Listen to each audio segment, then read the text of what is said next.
Satish edutech. So friends, ఇంతవరకు ఎవరైతే subscribe చేసుకోలేదో కింద రెడ్ కలర్ సబ్స్క్రైబ్ బటన్ మీద క్లిక్ చేయండి. పక్కన వచ్చే బెల్ పైన క్లిక్ చేయడం ద్వారా ఇలాంటి మరిన్ని వీడియోలు పొందుతారు. సో సబ్స్క్రైబ్ చేసుకోండి, తప్పకుండా సబ్స్క్రైబ్ చేసుకోండి. సో ఈ వీడియోలో మనము 18th జనవరి 2019లో జరిగినటువంటి ఆర్పిఎఫ్ కానిస్టేబుల్ ఫస్ట్ షిప్ లో మనకు బిట్స్ రావడం జరిగింది. వాటిని డిస్కషన్ చేయడం జరుగుదాం. సో ఈ బిట్స్ పంపించింది సుధాకర్ రెడ్డి, లక్ష్మీనారాయణ, మనోజ్ కుమార్, నవీన్. సో వీళ్ళంతా చాలా వెరీ థ్యాంక్స్ వీళ్ళకు. నెక్స్ట్ చూసినట్లయితే ఫస్ట్ క్వశ్చన్ చూసినట్లయితే ఎల్లోరా గుహలు ఏ రాష్ట్రంలో ఉన్నాయని అడగడం జరిగింది. సో అజంతా, ఎల్లోరా గుహలు ఈ రెండు కూడా మనకి ఏ రాష్ట్రంలో ఉన్నాయి? మహారాష్ట్ర. ఓకే, మహారాష్ట్రలో ఉండడం జరిగింది. సో ఎల్లోరా గుహలు లేదంటే అజంతా గుహలు ఈ రెండు గుహలు మనకు ఏ రాష్ట్రంలో ఉన్నాయి? Ellora caves or Ajanta caves in which state అని అడగడం జరిగింది? మహారాష్ట్ర. ఓకే, నెక్స్ట్ హరిద్వార్ అనేది ఏ నది ఒడ్డున ఉంది అని అడిగారు. సో హరిద్వార్ అనేది మనకు గంగా నది ఒడ్డున ఉంది. ఒకవేళ ఆప్షన్ లో గంగా నది లేకపోతే బ్రాకెట్ లో చూసుకోండి, జాహ్నవి నది ఒడ్డున ఉన్నట్లు మనకు ఉండడం జరుగుతుంది. ఓకేనా, అదే విధంగా గంగా నది ఒడ్డున ఉన్నటువంటి మరిన్ని రాష్ట్రాలు చూసినట్లయితే Badrinath, okay, famous cities Kanpur, Patna, Varanasi ఇవన్నీ కూడా మనకు గంగా నది ఒడ్డునటువంటి ఫేమస్ పట్టణాలు. ఓకేనా, హరిద్వార్, బద్రీనాథ్, కాన్పూర్, పాట్నా, వారణాసి ఇవన్నీ కూడా మనకు ముఖ్యమైన పట్టణాలు. అవి ఏ నది ఒడ్డున ఉన్నాయంటే గంగా నది ఒడ్డున ఉన్నాయి. నెక్స్ట్ షిఫ్ట్ లో వీటిలో ఏదో ఒకటి మళ్ళీ అడిగే అవకాశం ఉంది. ఓకే, సో ఒకవేళ గంగా నది ఆప్షన్ లేకపోతే జాహ్నవి నది అనేది కూడా మీరు గుర్తుంచుకోండి. ఓకే, నెక్స్ట్ పని. సో వర్క్ ఎస్ఐ యూనిట్ ఏంది అని అడగడం జరిగింది. ఓ ఎస్ఐ యూనిట్ జౌల్. ఓకేనా, జౌల్ అనేది కరెక్ట్ ఆన్సర్. ఒకవేళ జౌల్ అనే ఆప్షన్ మీకు లేకపోతే న్యూటన్ మీటర్. ఓకేనా, న్యూటన్ మీటర్ అనేది కూడా మీకు ఉండడం జరుగుతుంది. న్యూటన్ మీటర్ నే మనం ఏమంటామంటే జౌల్ అని పిలవడం జరుగుతుంది. ఓకేనా, న్యూటన్ మీటర్ నే మనము జౌల్ అని పిలవడం జరుగుతుంది. ఓకే, సో అదే పనికి సిజిఎస్ ప్రమాణాలు అంటే డైన్ సెంటీమీటర్. సో ఈ డైన్ సెంటీమీటర్ నే మనం ఎర్గ్ అని పిలవడం జరుగుతుంది. సో సిజిఎస్ ప్రమాణం అంటే ఎర్గ్, ఎస్ఐ యూనిట్ అయితే జౌల్. ఓకేనా, పనికి. సో పని ఈజ్ ఈక్వల్ టు బలం ఇంటూ స్థానభ్రంశం అనే దానిపైన మనకు రావడం జరుగుతుంది. ఫోర్స్ ఇంటూ, ఓకేనా, మనకు స్థానభ్రంశం అనే దానిపైన రావడం జరుగుతుంది. ఒకసారి చూసుకోండి, వర్క్ సంబంధించినటువంటి వాటిపైన మళ్ళీ ఎస్ఐ యూనిట్స్ పైన వస్తుంది. నెక్స్ట్ వీడియో ఎస్ఐ యూనిట్స్ పైన చేస్తాను. ఓకే, నెక్స్ట్ AIOJUలో భాగం కానిది ఏది అన్నారు. సో భాగం కానిది జే. ఓకేనా, సో ఎందుకంటే ఇక్కడ మనకు ఓవెల్స్ ఇవ్వడం జరిగింది, ఇంగ్లీష్ లోనే ఓవెల్స్ ఇచ్చారు. ఓకే, ఓవెల్స్ తో మనకి జే ఉండదు. సో ఆ విధంగా మనకు జే అనేది పక్కకి జరగడం జరుగుతుంది. మొట్టమొదటి ముస్లిం రాష్ట్రపతి ఎవరు అని అడగడం జరిగింది. మొదటి ముస్లిం రాష్ట్రపతి ఎవరంటే జాకీర్ హుస్సేన్ గారు. ఓకే, జాకీర్ హుస్సేన్ గారు మనకు మొదటి ముస్లిం రాష్ట్రపతి.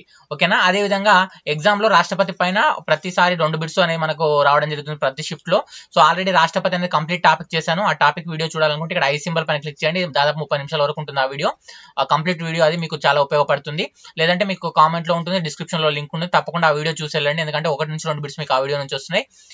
ఆ నెక్స్ట్ క్వశ్చన్ చూసినట్లయితే రాష్ట్రపతి కావాలంటే కావాల్సిన మినిమం ఏజ్ ఎంత అని అడిగారు. కావాల్సిన మినిమం ఏజ్ 35 సంవత్సరాలు నిండి ఉండాలి. ఓకే, 35 సంవత్సరాలు. నెక్స్ట్ కేంద్ర రోడ్డు రవాణా శాఖ మంత్రి ఎవరు అడిగారు. కేంద్ర రోడ్డు రవాణా శాఖ మంత్రి ఎవరంటే నితీష్ గడ్కరీ. ఈయనకే మరి నితీష్ జయరామ్ గడ్కరీ అని కూడా పిలుస్తారు. నితీష్ గడ్కరీ అనేది మనకు రైట్ ఆన్సర్ అవడం జరుగుతుంది. ఓకేనా, నెక్స్ట్ చిల్కా సరస్సు ఏ రాష్ట్రంలో ఉంది అని అడిగారు. సో చిల్కా సరస్సు అనేది మనకు ఒడిశా రాష్ట్రంలో ఉంది. ఏ రాష్ట్రంలో? ఒడిశా రాష్ట్రంలో ఉండడం జరిగింది. ఇంతకుముందు మనకు కొల్లేరు సరస్సు అడిగారు, ఇప్పుడు చిల్కా సరస్సు అడిగారు. ఓకే, ఆఫ్ఘనిస్తాన్ యొక్క క్యాపిటల్ ఏది అని అడిగారు. ఆఫ్ఘనిస్తాన్ యొక్క క్యాపిటల్ ఏది అంటే కాబుల్. ఓకేనా, ఆఫ్ఘనిస్తాన్ క్యాపిటల్ కాబుల్.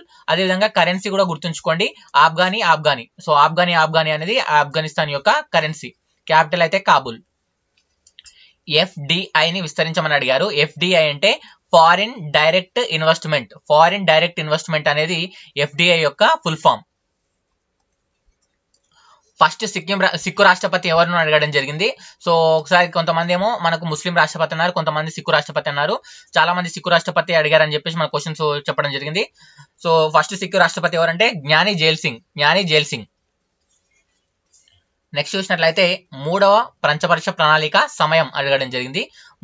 మూడవ పంచవర్ష ప్రణాళిక సమయం 1961 నుంచి 1966 వరకు. ఓకేనా, నెక్స్ట్ ఆంధ్రప్రదేశ్ యొక్క ఫోక్ డాన్స్ మనకు శాస్త్రీయ నృత్యం ఏది అని అడగడం జరిగింది. కూచిపూడి. ఓకేనా, 2018లో ఏషియన్ గేమ్స్ లో ఇండియా సాధించినటువంటి పథకాల సంఖ్య ఎంత అని అడిగారు. సో 2018 ఏషియన్ గేమ్స్ లో మొత్తం పథకాలు 69. మరి ఏషియన్ గేమ్స్ లో ఇండియా యొక్క స్థానం ఎంత అంటే 8వ ప్లేస్ లో ఉంది. దీంట్లో గోల్డ్ మనకు 15, సిల్వర్ 24, బ్రాంజ్ 30 మెడల్స్ మనకు రావడం జరిగింది. ఓకేనా, సో ఏషియన్ గేమ్స్ లో ఇండియా సాధించినటువంటి మొత్తం పథకాలు ఎన్ని అంటే 69. ఓకేనా, నెక్స్ట్ నాగాలాండ్ రాజధాని ఏది అని అడిగారు. నాగాలాండ్ రాజధాని కోహిమా. ఓకేనా, నెక్స్ట్ కువైట్ యొక్క కరెన్సీ అడిగారు. కువైట్ కరెన్సీ ఏదంటే కువైట్ దినార్ అనేది మనకు కరెక్ట్ ఆన్సర్. సో కొన్నిసార్లు కువైట్ ఉండదు, మీకు ఆప్షన్ లో దినార్ మాత్రమే ఉంటుంది. దినార్ ఉన్నా కూడా కరెక్టే. ఓకేనా, నెక్స్ట్ కువైట్ క్యాపిటల్ కూడా గుర్తుంచుకోండి, Kuwait city. Kuwait capital Kuwait city. Sundarban national park అనేది ఎక్కడ ఉంది అని అడిగారు, ఏ రాష్ట్రంలో. సో సుందర్బాన్ నేషనల్ పార్క్ అనేది మనకు పశ్చిమ బెంగాల్ రాష్ట్రంలో ఉండడం జరిగింది. నెక్స్ట్ నీలి గ్రహంగా పిలువబడేటువంటి గ్రహం ఏది అని అడిగారు, నీలి గ్రహంగా పిలువబడే గ్రహం భూమి.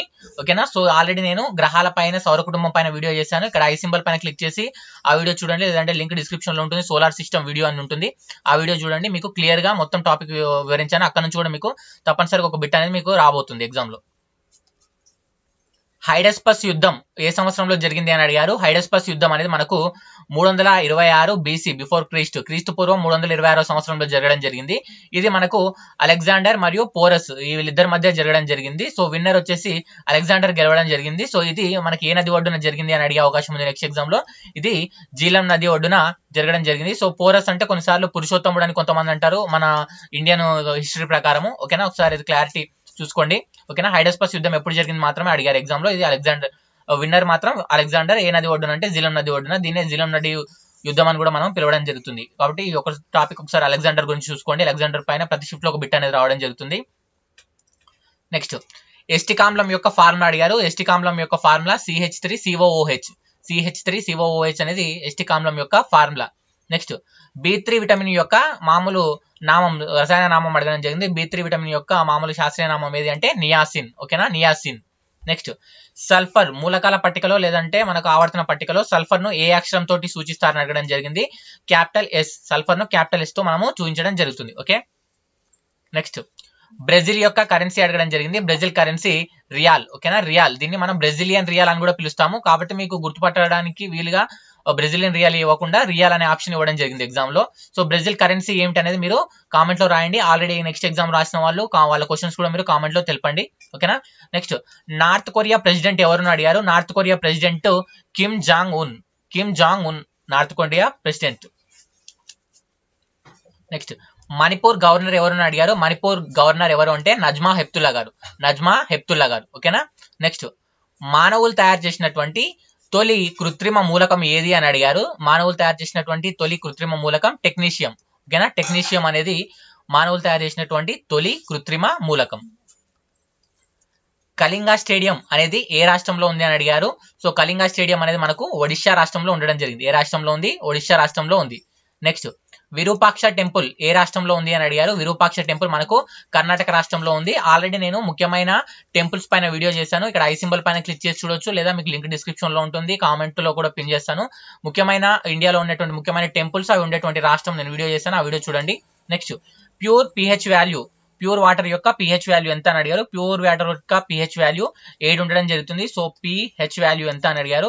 ప్యూర్ వాటర్ ది 7 ఉండడం జరుగుతుంది. pH వాల్యూ సపరేట్ వీడియో వస్తుంది. కాబట్టి ఇంతవరకు ఎవరైతే ఛానల్ సబ్స్క్రైబ్ చేసుకోలేదో సబ్స్క్రైబ్ చేసుకోండి, పక్కన వచ్చే బెల్ పైన క్లిక్ చేయండి. ఎందుకంటే నెక్స్ట్ ఏ బిట్స్ రిపీట్ అవుతున్నాయో వాటి అన్ని టాపిక్స్ పైన మీకు వీడియోలు అందుబాటులో ఉంటాయి. అండ్ ఈ వీడియో నచ్చినట్లయితే లైక్ చేయండి. ఆల్రెడీ ఎగ్జామ్ రాసిన వాళ్ళు మీ క్వశ్చన్లు కామెంట్ బాక్స్ ద్వారా తెలపండి. సో ఎవరైతే తెలుపుతున్నారో వాళ్ళందరికీ పేరు పేరున ధన్యవాదాలు. అండ్ ఈ వీడియోని మీ ఫేస్బుక్ మరియు వాట్సాప్ లో తప్పకుండా షేర్ చేయడం మర్చిపోదు. Have a nice day friends. Bye.